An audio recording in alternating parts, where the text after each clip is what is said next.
Quero convidá-los a abrir a Bíblia,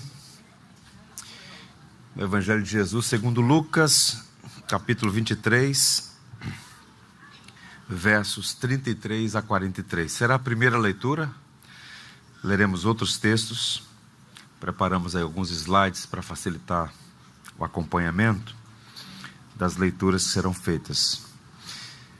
As palavras do Salvador na cruz, é o tema da mensagem. Texto inicial, Lucas 23, a partir do verso 33. Diz assim a palavra de Deus: Quando chegaram ao lugar chamado Calvário, ali o crucificaram, bem como aos malfeitores, um à direita, outro à esquerda. Contudo, Jesus dizia: Pai, perdoa-lhes, porque não sabem o que fazem. Então, repartindo as vestes dele, lançaram sortes. O povo estava ali e a tudo observava. Também as autoridades zombavam e diziam: salvou aos outros, a si mesmo se salve, se de fato o Cristo de Deus, o escolhido. Igualmente os soldados o escarneciam e, aproximando-se, trouxeram-lhe vinagre, dizendo: se tu és o rei dos judeus, salva-te a ti mesmo. Também sobre ele estava esta epígrafe, em letras gregas, romanas e hebraicas: este é o rei dos judeus. Um dos malfeitores crucificados blasfemava contra ele, dizendo: não és tu o Cristo? Salva-te a ti mesmo e a nós também. Respondendo-lhe, porém, o outro repreendeu-o, dizendo: nem ao menos temes a Deus, estando sob igual sentença? Nós, na verdade, com justiça, porque recebemos o castigo que os nossos atos merecem. Mas este nenhum mal fez. E acrescentou: Jesus, lembra-te de mim quando vieres no teu reino. Jesus lhes respondeu: em verdade te digo que hoje estarás comigo no paraíso. Que o Senhor nos abençoe. Existe algo de muito singular e significativo nas últimas palavras de uma pessoa. Eu não sei se você já passou por essa experiência de estar com alguém no seu último momento e ouvir em loco as últimas palavras. Há livros sobre isso. Eu tenho alguns lá em casa, obras sobre as últimas palavras de grandes personalidades.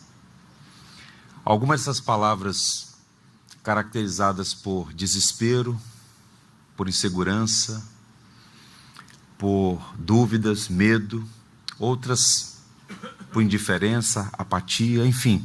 As pessoas, elas expressam alguma coisa, dizem alguma coisa no primeiro momento, na sua partida.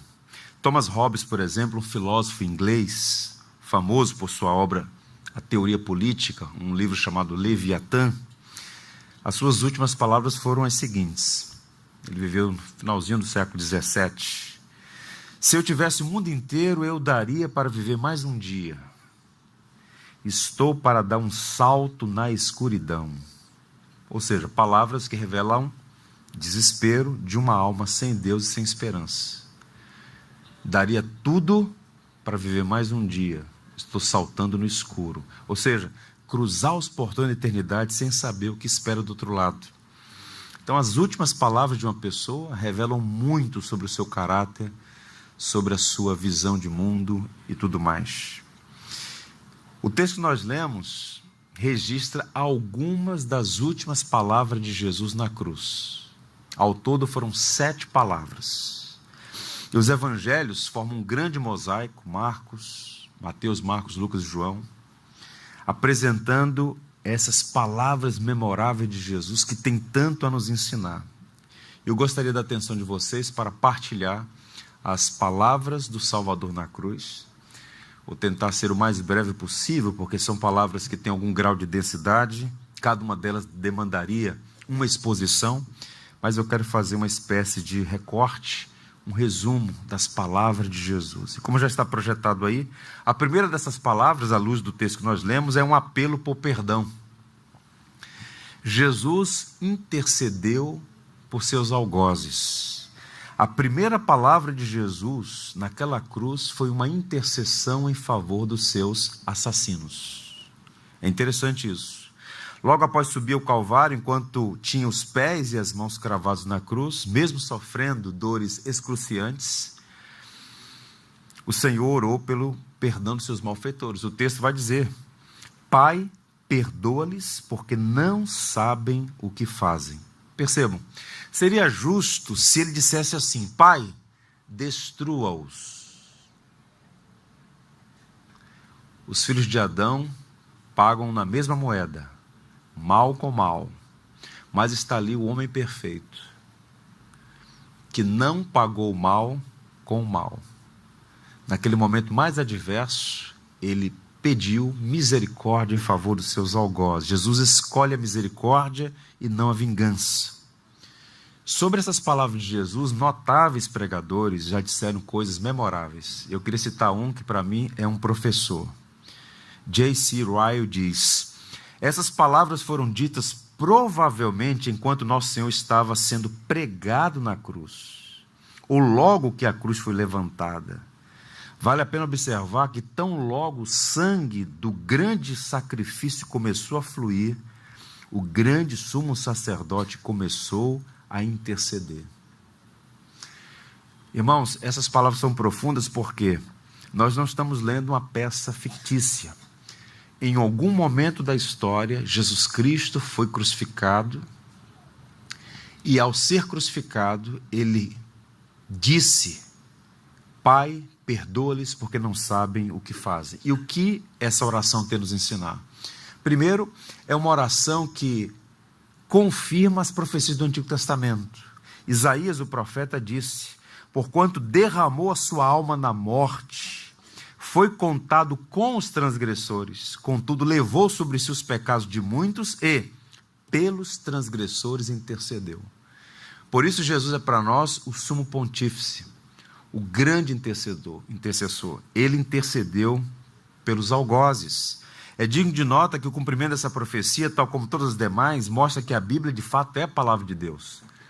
Outro dia circulou na internet um apedeuta falando bobagem sobre a Bíblia, e é o livro mais investigado da história, o mais lido da história, um livro sem igual, sem rival, singular. E todas as profecias das Escrituras foram cumpridas, estão por cumprir, algumas delas. E é impressionante, essa em especial, Isaías falando que o Cristo derramaria sua alma na morte e pelos transgressores intercederia. E no caso intercedeu de fato. Então, o pedido de Jesus revela o seu caráter santo. Exatamente enquanto era objeto de escárnio, de zombaria, de humilhações, ele está agindo no espírito oposto, orando pelos seus algozes. Uma coisa que precisa ser dita sempre: Jesus não veio este mundo condenar as pessoas. As pessoas já estão condenadas. Ele veio no primeiro advento como Salvador. No segundo advento ele voltará, de fato, como juiz dos vivos e mortos. Mas olha o que está escrito em João 3,17. Portanto, Deus enviou o seu Filho ao mundo, não para que julgasse o mundo, mas para que o mundo fosse salvo por ele. Porque o mundo já está condenado. Porque o estado dos filhos de Adão é um estado de culpa e condenação. Então ele veio no exercício de misericórdia, de compaixão, de graça. Um outro pregador disse que essa missão de misericórdia está evidente nessa oração de Jesus. Ele estava morrendo para comprar o perdão pelo pecado, e no ponto mais alto, máximo de sua agonia, ele manifesta a compaixão. Pai, perdoa-lhes porque não sabem o que fazem. Isso tem muito a nos ensinar, a nós todos que professamos a nossa fé e nos apresentamos como discípulos de Jesus. Pagar o mal com o bem é a marca distintiva do discípulo de Cristo. Amar os inimigos e orar pelos que perseguem é um indicativo da autenticidade da fé. Sermão da Montanha. Portanto, nós precisamos, pela graça de Deus, imitar a Jesus nesse particular também. Porque a natureza humana é tratar bem a quem nos trata bem. Pagar o mal com o mal, o bem com o bem. Mas Jesus aqui faz o que é absolutamente distinto. Ele ora pelos seus algozes. Pedro tem memória disso. Tanto é que quando escreve a sua primeira carta, no capítulo 2, verso 23, o apóstolo Pedro diz: Pois ele, Jesus, quando ultrajado, não revidava com ultraje. Quando maltratado, não fazia ameaças, mas entregava-se àquele que julga retamente. Ou seja, Jesus Cristo é para nós uma referência. Ele é o homem perfeito. Haverá um dia em que ele voltará como juiz e julgará as obras de cada um. Mas ali está ele na cruz intercedendo pelos seus algozes. Agora essa frase, porque eles não sabem o que fazem, ela precisa ser compreendida. Ele não está aqui inocentando ou sugerindo que aquelas pessoas eram ignorantes quanto ao que estavam a fazer. Não, todas elas estavam ali de forma consciente, eram pessoas cruéis e perversas, todos os que estavam envolvidos na morte de Jesus.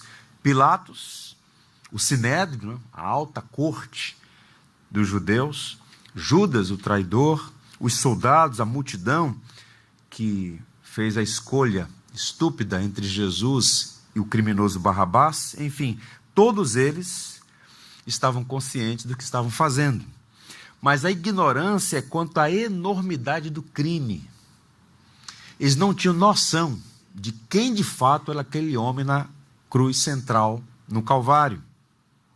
O agravante é justamente esse, uma ignorância quanto à pessoa de Jesus, à natureza de Jesus e à missão de Jesus. Paulo aponta nessa direção ao dizer o seguinte: sabedoria é essa que nenhum dos poderosos deste século conheceu. Porque se a tivesse conhecido, jamais teriam crucificado o Senhor da glória. Fizeram de forma consciente, não eram inocentes, pelo contrário, foram perversos e cruéis. E Paulo diz, essa sabedoria, que é o próprio Cristo encarnado, se os poderosos deste mundo tivessem conhecido, jamais teriam crucificado o Senhor da glória. Então a intercessão de Jesus não foi um pedido de esquecimento. O pedido de perdão de Jesus em favor dos seus algozes, sua intercessão é para que eles se arrependessem. Perdoe-lhes porque não sabem o que fazem. E Jesus foi ouvido, tá, irmãos? Jesus foi ouvido. Cristo teve a sua oração respondida. Um dos ladrões, que nós vamos mencionar, ao lado de Jesus, se converteu, foi salvo. O centurião romano, que era o oficial do império, que estava ali na administração daquele ato de execução, se converteu. Num Pentecostes, um incontável número de pessoas foi salvo pela soberana graça de Jesus. Em Atos 6, verso 7, é dito que um grande número de sacerdotes foi salvo. Então, confessou a fé em Jesus. Então, em outras palavras, quando ele diz, Pai, perdoa-lhes porque não sabem o que fazem, ele manifesta a sua misericórdia. Em alguma medida, muitas pessoas foram salvas pela intercessão de Jesus. Uma segunda palavra de Jesus na cruz, uma promessa de salvação. Ele concede graça ao pecador. Nos versos 42 e 43, nós encontramos aqui algo bem instrutivo. E acrescentou, Jesus, lembra-te de mim quando vieres no teu reino. Jesus respondeu, em verdade te digo que hoje estarás no paraíso comigo. É um diálogo entre Jesus e um dos homens que estava ali também crucificado. Observe que eram dois, os malfeitores, Jesus no centro. Agora é interessante notar, porque quando nós fazemos a leitura da Bíblia de forma linear, a partir de um texto apenas, há lacunas ali, a gente precisa fazer uma leitura complementar. Os evangelhos foram escritos, cada um numa perspectiva, e tem sempre algo a acrescentar, no sentido de mostrar o quadro total. E Mateus e Marcos, ambos, afirmam que os dois escarneceram de Jesus. Eu vou ler para vocês dois versos, Mateus 27, 44 e Marcos 15, 32. Vejam que o texto está no plural. E os mesmos impropérios lhes diziam também os ladrões que haviam sido crucificados com ele. Marcos diz, também os que com ele foram crucificados o insultavam. Portanto, os dois homens crucificados junto com Jesus naquele dia, ambos também estavam insultando Jesus, escarnecendo de Jesus, falando coisas inadequadas a Jesus. E o termo grego aqui para essa palavra ladrões é um termo pesado, era gente de alta periculosidade, era alguém que tinha atentado contra o Estado estabelecido, eram homens cruéis e por conta da lei receberam a merecida punição. Tanto é que um deles vai dizer justamente isso: nós estamos aqui porque merecemos essa condenação. Mas em algum momento, esse que é o ponto que eu quero destacar, em algum momento, um dos dois teve os olhos abertos para enxergar que o homem na cruz central era o Filho de Deus. O ladrão foi salvo na hora da morte. Na última hora, ele recebeu o dom da vida eterna. Ele recebeu uma promessa: hoje mesmo estarás no paraíso comigo. O John MacArthur, comentando essa passagem, ele diz assim: a prova do arrependimento dele é vista na mudança imediata de comportamento, quando seus insultos viraram palavras de louvor a Cristo. Então o cenário é mais ou menos assim. E a gente vai ter o quadro geral. Jesus foi crucificado às 9 da manhã, às 15 horas faleceu. Então nós temos um intervalo de 6 horas no Calvário. Em algum momento, os dois, com os soldados e com os demais que passavam, insultavam, ultrajavam, diziam impropérios, é a palavra usada aqui, palavras inadequadas. Os ladrões também, mas um deles, em algum momento, mudou a atitude, mudou o comportamento. E Lucas registra isso. Um dos malfeitores, crucificado, blasfemava contra ele, dizendo: não és tu o Cristo? Salva-te a ti mesmo e a nós também. Isso é uma zombaria. Respondendo-lhe o outro, repreendeu, dizendo: nem ao menos teme a Deus, estando sob igual sentença? Nós, na verdade, com justiça, porque recebemos o castigo que os nossos atos merecem, mas este nenhum mal fez. Então ele muda a atitude. Ele parou de insultar e passou a repreender seu parceiro de crime, reconheceu que eles dois mereciam estar ali, mas Jesus não. Então ele diz: Jesus, lembra-te de mim quando vieres no teu reino. E a resposta qual foi? Hoje mesmo estarás no paraíso comigo. Os grandes teólogos da igreja sugerem que essa palavra de Jesus para ele, estarás comigo no paraíso, que era uma linguagem muito comum entre os judeus para esse estado de bem-aventurança, para a eternidade. É uma espécie de símbolo da justificação pela fé. Pensem comigo um minuto. Esse homem que começa a narrativa junto com outro criminoso insultando a Jesus, mas que em algum momento tem os seus olhos abertos para enxergar quem é aquele homem na cruz central. Ele pede a Jesus que se lembre dele quando vier no seu reino. E Jesus lhe faz uma promessa de vida eterna. Agora vejam, ele não foi à igreja, ele não foi batizado, ele não fez nenhuma grande obra, simplesmente confiou em Jesus, pediu a misericórdia de Jesus e ele então foi salvo. E esse é um ponto interessante.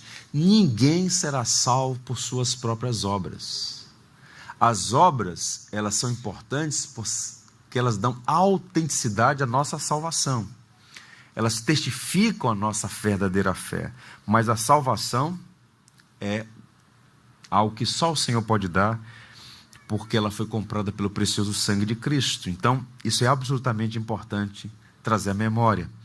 O autor da carta aos Hebreus diz assim: pode salvar totalmente, referindo-se a Jesus, ele pode salvar totalmente os que por ele se achegam a Deus, vivendo sempre para interceder por eles. Então, Jesus é capaz de salvar totalmente aqueles que confiam na sua misericórdia. Não adianta simplesmente frequentar a igreja, ou participar de eventos bem singulares da tradição cristã, como a Páscoa, o Natal, por exemplo, mas é preciso confiar em Jesus, o Rei que se fez gente, morreu naquela cruz, está vivo e voltará. Confiar em Jesus. Uma terceira palavra dele na cruz é uma provisão para sua mãe. Interessante notar isso. Uma demonstração de cuidado com Maria. João, o apóstolo, ele vai registrar quem eram as pessoas que estavam ao pé da cruz. João 19, 25. E junto à cruz estavam a mãe de Jesus e a irmã dele, embora nós sabemos o nome, e Maria, mulher de Cleopas, e Maria Madalena. Ali estavam algumas mulheres. Elas estão assistindo o sofrimento de Jesus, angustiadas ao ver o tratamento desumano que ele recebeu. Mas tente imaginar, dessas mulheres todas que ali estão, discípulas fiéis de Jesus, a que mais sofreu foi Maria, mãe de Jesus. Por uma questão simples. O sofrimento é sempre proporcional ao amor. Quanto mais você amar alguém e ver essa pessoa sofrendo, mais você sofrerá. Como dizia C.S. Lewis, amar é tornar-se vulnerável. Maria estava ali com o coração apertado. Ela o tinha criado desde a infância. Seu ventre foi o vaso através do qual Deus trouxe a água da vida. E ela, mais do que ninguém, conhecia a singularidade da natureza de Jesus, a perfeição do seu caráter. E ao ver toda aquela cena, não é? A zombaria, o escárnio e o próprio ato da crucificação, que era uma coisa terrível, tão terrível que, por lei, um cidadão romano não poderia ser crucificado. A crucificação era um método de execução que os romanos herdaram dos gregos, dos fenícios, dos persas, aplicado somente aos piores. E um indivíduo podia ser terrível, mas se fosse cidadão romano, não poderia ser submetido à crucificação. Tamanho horror, era sadismo legalizado, diziam os romanos. Agora está ali aquela mulher vendo o seu filho, Jesus, sangrando naquela cruz. E olha o que é dito então, ele já debilitado, por conta daquela noite de quinta para sexta, toda a tortura que ele sofreu, ele reúne forças e dá uma palavra a João, o único discípulo presente ali. João 19, versos 26 a 27. Vendo Jesus sua mãe e junto a ela o discípulo amado, João, disse: mulher, eis aí teu filho. Depois disse ao discípulo: eis aí tua mãe. Dessa hora em diante, o discípulo a tomou para casa. Ou seja, Jesus não se esqueceu de Maria na sua última hora. Todas as pessoas que amavam Jesus sofreram com a crucificação, mas Maria, sua mãe, foi quem mais sofreu. E Jesus a viu ali em pé, ao pé da cruz, sofrendo. E ele então pede a João que cuide de sua mãe. É uma provisão para sua mãe. José já havia falecido. Nenhum dos irmãos de Jesus creu em Jesus até esse momento, cria em Jesus, se converteram depois da ressurreição, inclusive Tiago, que no futuro iria liderar a igreja de Jerusalém. Então ele provê esse cuidado, e a tradição vai mostrar que de fato João foi quem cuidou de Maria, provendo, assistindo às suas necessidades. O Dr. William Barclay, o escocês, diz assim: existe algo infinitamente tocante no fato de que Jesus, na agonia da cruz, no momento em que a salvação do mundo estava na balança, pensou na solidão da sua mãe nos dias depois que ele já tivesse sido levado embora. E o que tem isso a nos ensinar? Duas coisas importantes sobre Maria. Os romanistas colocam Maria numa posição que a Bíblia não reconhece. Maria não é corredentora, Maria não é comedianeira, Maria não é imaculada. Ela, como todos os filhos de Adão, nasceu no mesmo estado de culpa e condenação. Ela mesma disse acerca de Jesus: meu Salvador. Então nós, cristãos de tradição evangélica, nós não reconhecemos aquelas doutrinas sem fundamentação que foram criadas em torno da figura de Maria. No entanto, no extremo oposto, há muitos evangélicos que têm uma visão muito caricata sobre Maria. Maria foi uma santa, uma mulher piedosa, uma mulher que Deus escolheu para ser a mãe de Jesus, uma referência na tradição cristã, uma serva temente a Deus. E o cuidado de Jesus com Maria é muito significativo. Interessante notar que em nenhum momento Jesus a chama de mãe, mas ele então demonstra esse cuidado filial e pede então que João cuide de Maria, sua mãe. Isso é interessante notar. E o que isso tem a nos ensinar? O quinto mandamento, honrar pai e mãe, é um mandamento perpétuo e não diz assim: honre o teu pai e a tua mãe se forem boas pessoas. É um mandamento que não tem condicionantes. Nós todos cristãos devemos, em particular nós cristãos, devemos honrar os nossos pais, buscando ser uma referência numa sociedade em que o idoso, os pais, por vezes, são abandonados pelos filhos.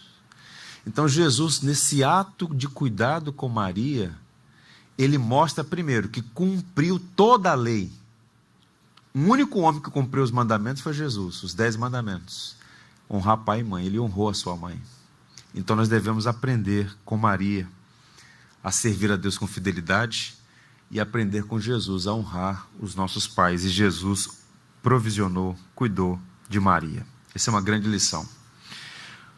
Agora, uma quarta questão apresentada, uma quarta palavra, uma pergunta ao Pai. Essa é a parte mais densa das falas de Jesus. Um clamor de angústia. Mateus diz assim, lá no capítulo 27, versos 45 a 46. E houve trevas sobre toda a terra, do meio-dia às 3 horas da tarde. Mas, quero dizer, por volta das 3 horas da tarde, Jesus bradou em alta voz: Eloi, Eloi, lama sabachthani, que significa: meu Deus, por que me abandonaste? Palavras profundas, ditas por nosso Senhor na cruz. Há um elemento bem curioso aqui, que é o seguinte: quando Jesus nasceu, houve luz à meia-noite. E quando ele morreu, houve trevas ao meio-dia. Mostrando que tanto o nascimento quanto a morte de Jesus foram eventos muito únicos, muito distintos. E essas palavras que ele cita aqui, que ele repete aqui, palavras em aramaico, uma pergunta a Deus, ao Pai, é de uma profundidade enorme. Alguns teólogos equivocadamente sugerem que Jesus está lamentando a dor física, né?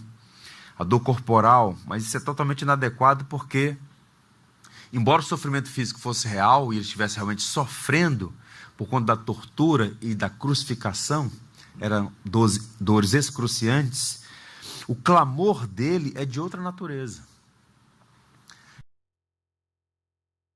Apontam o seguinte, que uma das coisas mais terríveis sobre a crucificação eram os gritos de desespero dos crucificados, como aquilo causava angústia a quem passasse por perto. Gritos de desespero, até as forças se esgotarem. O desespero da pessoa crucificada. Mas o grito de Jesus não é um grito de desespero, por conta da dor física. O grito de Jesus é mais profundo. É o grito do abandono. A declaração de Jesus é o resumo do coração da cruz e expõe o significado do seu sacrifício. Ele está naquela cruz como substituto, livre e voluntário. Ele foi feito pecado e maldição por nós. Ele está suportando a ira, justa ira de Deus sobre si, os nossos pecados. E é por isso então que ele se vê abandonado, separado daquele com quem ele por toda a eternidade desfrutou de plena e total comunhão. Paulo aos Coríntios diz assim: aquele que não conheceu o pecado, ou seja, o imaculado Filho de Deus, Deus o fez pecado por nós, para que nele fôssemos feitos justiça de Deus. Eu queria encorajar você a fazer um rápido exercício. Quando alguém, de forma deliberada, intencional, comete um pecado, um delito, agora, por um momento, os pecados da humanidade sobre ele, o peso disso. Então, a morte de Jesus não foi apenas por conta das questões de natureza física. Tanto é que quando ele morre, Pilato fica surpreso, porque um crucificado poderia demorar dias na cruz. Pilatos então manda alguém confirmar se ele está morto, e fica surpreso, porque ele morreu no intervalo de 6 horas. Então o que de fato matou Jesus não foi o requinte de crueldade da crucificação em si. Outros sofreram mais do ponto de vista físico e por mais tempo. O que de fato causou a morte de Jesus é porque ele carregou a culpa, a condenação, a maldição que era sobre você e sobre mim. Aos Gálatas, o apóstolo Paulo diz claramente isso. Cristo nos resgatou da maldição da lei. O que é a maldição da lei? A culpa. Culpa. Ele próprio, maldição em nosso lugar. Porque está escrito, maldito todo aquele que for pendurado em um madeiro. Então, naquele momento, no momento único da história, a sua comunhão com Deus é interrompida, porque Jesus está sobre ele os nossos pecados. Então ele grita, Deus meu, por que me abandonaste? É o grito de desespero, não pelo sofrimento físico, mas por estar separado, banido temporariamente da presença de Deus, porque sobre ele estão os nossos pecados. Isso é realmente profundo e nos move na direção de perguntar, quem neste mundo amor tão grande pode ter, como disse o Sérgio Lopes na sua canção, O Amigo, né? Bendito o amor de Cristo por nós, que tudo suportou em favor dos seus amados. É por isso que ele merece toda a nossa vida, toda a nossa devoção, tudo que somos, tudo que temos, porque de fato, tendo amado os seus, amou-os até o fim. Glória a Deus por Jesus, que não desistiu daquela cruz. Ele poderia ter desistido, foi tentado a desistir, mas não retrocedeu. Tendo amado os seus, amou-os até o fim. Uma quinta palavra, uma súplica por alívio. Aqui nós vemos a humanidade de Jesus. Ele não era um ser com aparência humana, ele era plenamente humano também. Esse é o mistério.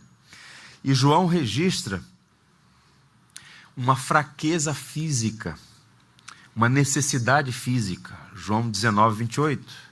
Depois, vendo Jesus que tudo estava consumado para se cumprir, disse, tenho sede.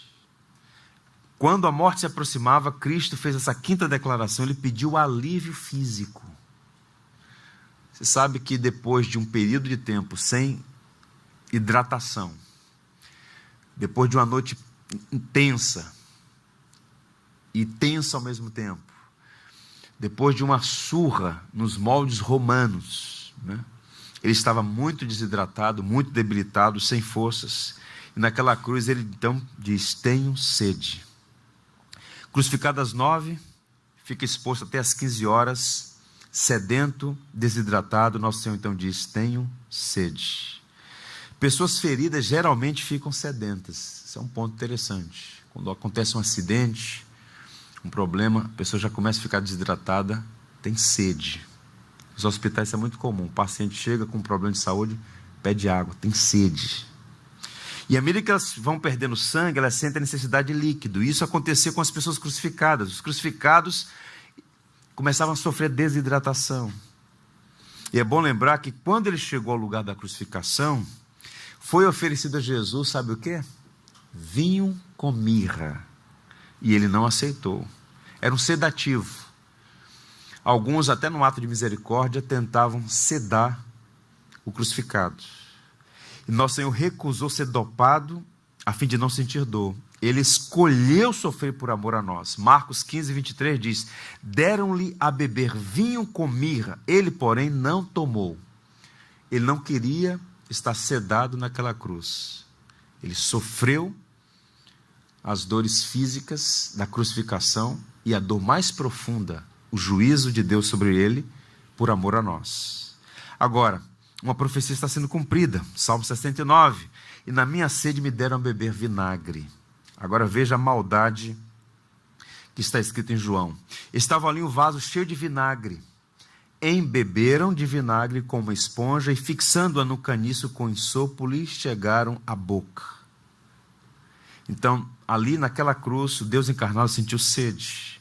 Aquele que criou todas as fontes de água, todos os rios, todos os mares, tudo, agora está ali desidratado, dizendo, tenho sede. É por isso que Paulo diz, sendo rico se fez pobre por amor a nós. Pergunta aos irmãos, o que nós, cristãos, discípulos de Jesus, podemos fazer em retribuição a esse amor? Ele morreu por nós, devemos viver por ele.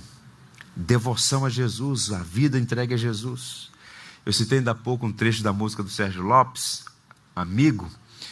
Quem neste mundo amor tão grande pode ter, de entregar a própria vida sem temor, Quem já sentiu a dor de ser cravado numa cruz, pagando pelos erros que não cometeu? Esse é Jesus que se entregou por nós. E Ele é digno do nosso amor, da nossa devoção, de todo o nosso ser. A sexta declaração de Jesus na cruz, uma proclamação de vitória. João 19, verso 30 diz: quando, pois, Jesus tomou o vinagre, disse: está consumado. Está consumado.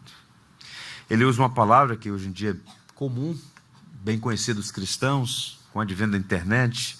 Até camisetas são feitas com essa palavra grega, tetelestai, que é uma palavra que significa literalmente isso: obra perfeita, obra concluída, consumada.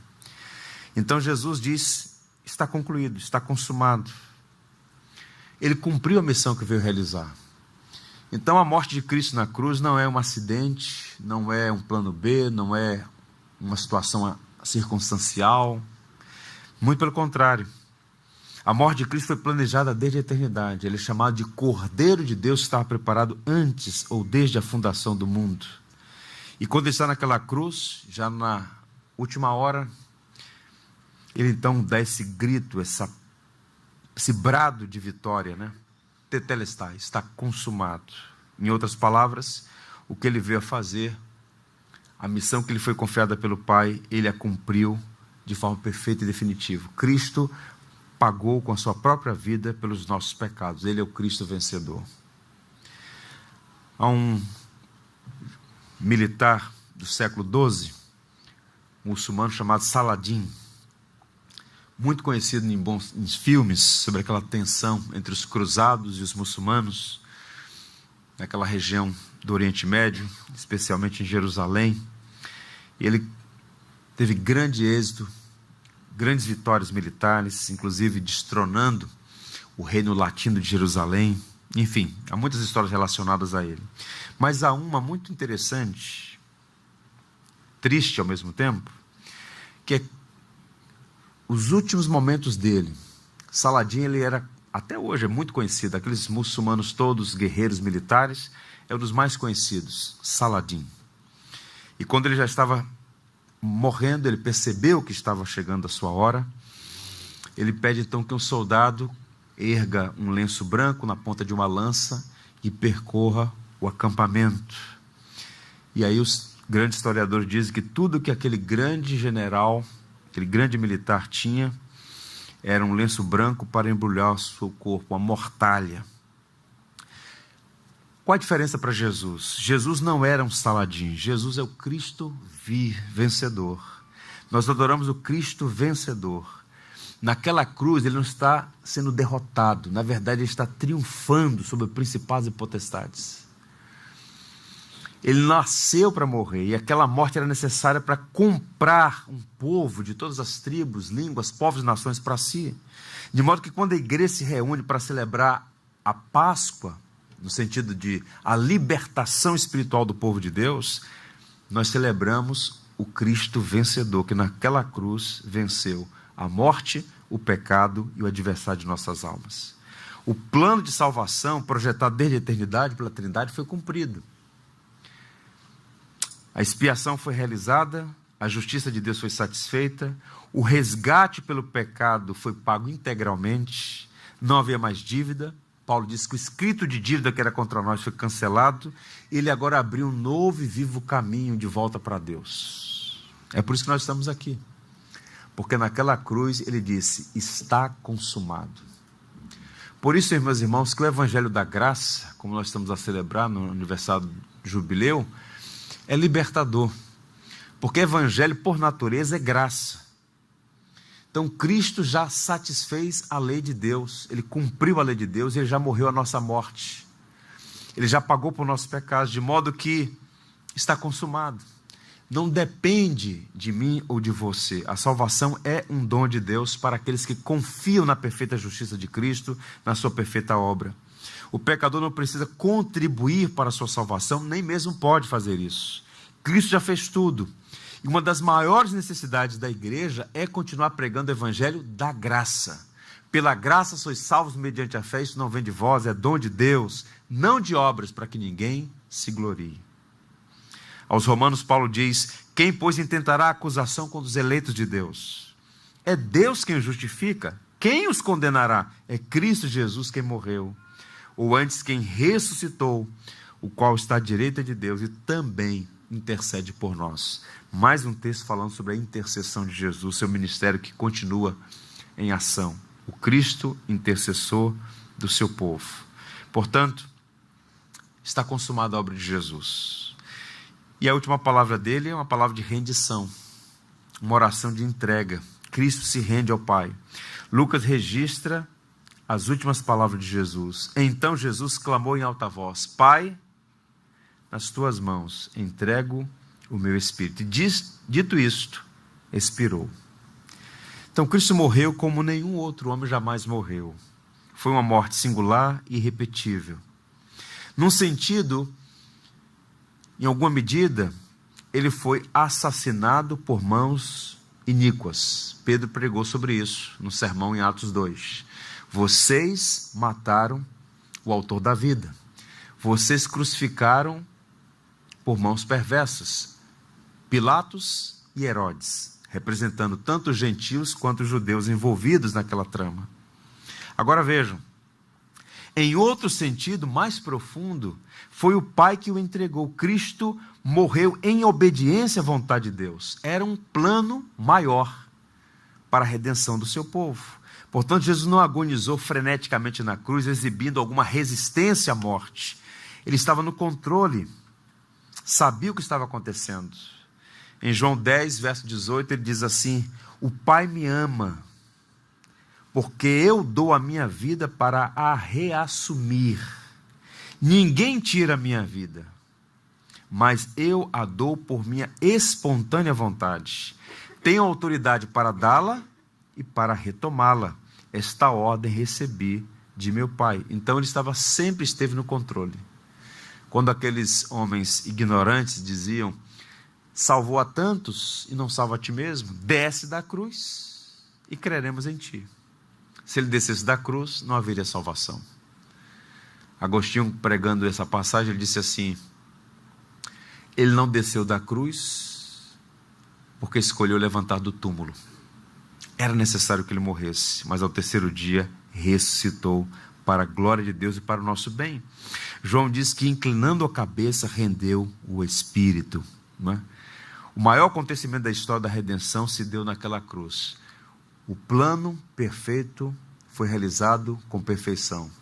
Cristo se deu naquela cruz, morreu por nossos pecados, foi sepultado. Mas a boa notícia é essa que nós estamos celebrando hoje.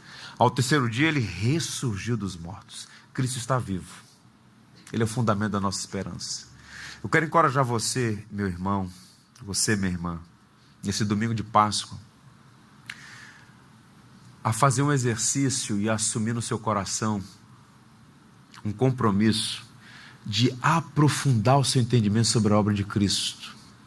Nosso boletim desse domingo tem uma sugestão de leitura que está entre os 10 melhores livros já publicados, segundo alguns. A Cruz de Cristo, do John Stott. Aprofundar o seu entendimento sobre a cruz de Jesus Cristo, sem a qual nós não poderíamos ser salvos. Agora, a boa mensagem do Evangelho é essa, que a morte aconteceu, mas a morte não deteve o Filho de Deus, porque o Pai aceitou seu sacrifício e o ressuscitou ao terceiro dia. E o Cristo vivo apareceu a João, o discípulo amado, quando aquele estava na ilha de Pátimos. Apocalipse 1, verso 17 a 18. Ouçam o que Jesus disse: o Cristo vivo. Quando o vi, viu quem? Jesus. Caí a seus pés como morto. Porém ele pôs sobre mim a mão direita, dizendo: não temas, eu sou o primeiro e o último, e aquele que vive. Estive morto, mas eis que estou vivo pelos séculos dos séculos, e tenho as chaves da morte e do inferno. Nosso Senhor Jesus Cristo está vivo. E a igreja se reúne hoje aqui para declarar que a morte aconteceu. As suas memoráveis palavras foram pronunciadas naquela cruz para a nossa edificação e encorajamento.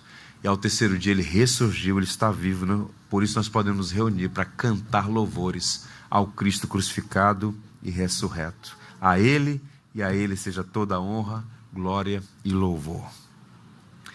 Vamos orar pedindo a Deus que nos dê esse senso de maravilha e gratidão pela perfeita obra de Cristo, enquanto nos preparamos para comer do pão e beber do cálice em memória de Jesus. Pai, nós te bendizemos de todo o nosso coração, pela mensagem do Evangelho, boas novas de salvação a todo aquele que crê. Te louvamos por Jesus Cristo, que nos amou até o fim, se entregou àquela cruz, derramou sua alma na morte para que nós tivéssemos vida e vida em abundância. Te louvamos porque essas palavras dele na cruz têm sempre algo a nos ensinar, que essas verdades encontrem espaço no nosso coração e possamos buscar imitar a Jesus, que é a nossa referência maior. Que nesse domingo de Páscoa, quando celebramos sua vitória sobre a morte, que as nossas afeições sejam aumentadas, que o nosso compromisso de servi-lo todos os dias da nossa vida seja renovado. Perdoa os nossos pecados com os quais temos te ofendido e ajuda-nos a viver de modo digno do Evangelho. Não há amor maior do que este, dar a vida em favor dos seus amados. E o Senhor demonstrou o seu amor para conosco, em que Cristo morreu por nós, sendo nós ainda pecadores. Que essa igreja jamais se desvie da mensagem do Evangelho, mas continue sendo a embaixada do reino, a proclamar essa gloriosa mensagem que nos transformou e está ainda a operar em cada um de nós. Em nome de Cristo ressurreto que nós oramos. Amém e amém.